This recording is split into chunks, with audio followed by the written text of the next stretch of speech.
Shalom, Bapak Ibu dan saudara-saudara yang terkasih di dalam Tuhan. Selamat bertemu kembali dengan saya, Pendeta Lukas Eko Sukoco dari Padepokan Diakonia Mitra Kinasih GKJ Purworejo.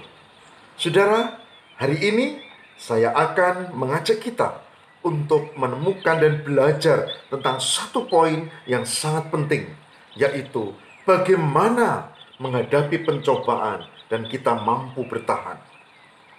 Nah, mari kita baca Markus 14 ayat 38. Markus 14 ayat 38 yang demikian firman-Nya.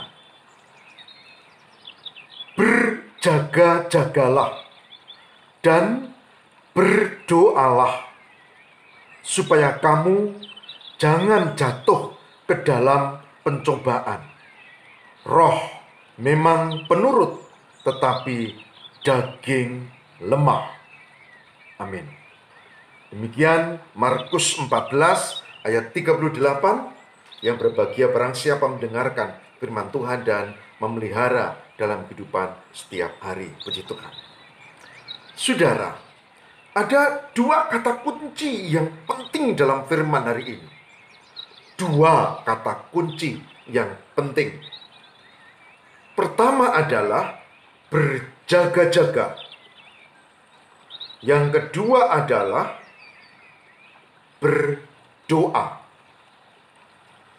Berjaga-jaga berarti menggunakan segenap panca indera kita untuk menghadapi kesulitan, tantangan, dan pencobaan. Jadi tidak ceroboh, tidak lalu nggak biasa ini, tenang aja, yang penting nanti kita yakin. Tidak, itu ceroboh. Tidak boleh ceroboh. Petrus ceroboh. Bahkan dia mengatakan, sekalipun teman-temanku ini meninggalkan engkau, aku Petrus tidak akan meninggalkan engkau, Tuhan. Aku akan mati bersama dengan engkau. Nah, itu ceroboh. Itu sombong. Itu ceroboh. Nah, berjaga-jaga bukan ceroboh. Berjaga-jaga adalah menghadapi apa yang harus dihadapi, kesulitan, penderitaan, masalah, dan banyak pergumulan itu dengan sungguh-sungguh dicermati. Berjaga-jaga. Kenapa? Karena daging itu lemah. Jadi harus berjaga-jaga. Cukup? Belum cukup. Maka yang kedua adalah berdoalah. Karena dikatakan roh itu penurut. Saudara, kita tahu, kita ini punya tubuh, tapi kita punya iman, kita punya roh yang Tuhan kasih, yaitu Roh Kudus yang bisa kita berdoa kapanpun kepadanya. Maka berdoalah. Berdoalah. Tidak cukup berjaga-jaga. Orang lain yang tidak beriman, ateis misalnya, mereka kalau punya kesulitan ya berjaga-jaga, berusaha, berjuang dengan gigih. Tapi orang beriman tidak cukup itu, yaitu berdoalah. Memohon kepada Tuhan, memohon kekuatan, mencari jalan keluar di dalam petunjuk Tuhan, dan mengatakan, Tuhan, tolonglah, bagaimana kesulitan dan persoalan ini, bagaimana kami harus menghadapi. Tuhan, kuatkan dan berkati, beri jalan keluar. Berdoalah. Jadi berjaga-jaga dan berdoalah. Dikatakan di sini supaya kamu jangan jatuh ke dalam pencobaan. Nah, situasi sekarang menuntut kita untuk lebih berdoa, lebih berjaga, ya. Mari masing-masing kita dengan banyak upaya kita yakin akan penyertaan Tuhan dan tentu berjaga-jaga.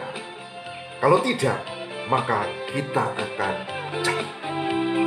Oleh sebab itu, pesan hari ini, berjaga-jagalah dan berdoalah.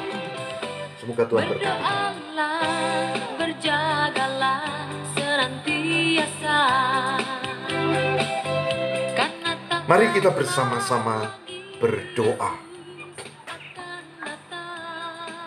Tuhan, berkatilah kami untuk berjaga dan berdoa. Ada banyak masalah yang kami hadapi saat ini. Ada persoalan wabah, pandemi, sakit, penyakit, kecemasan, resesi ekonomi, relasi, pekerjaan, dan macam-macam. Tapi kami yakin Tuhan tolong kami. Berkatilah kami semua, sehingga kami tahan dalam pencobaan ini dan kami senantiasa beriman. Berkati kami Bapa. Di dalam Kristus pengantara kami berdoa dan mengucap syukur.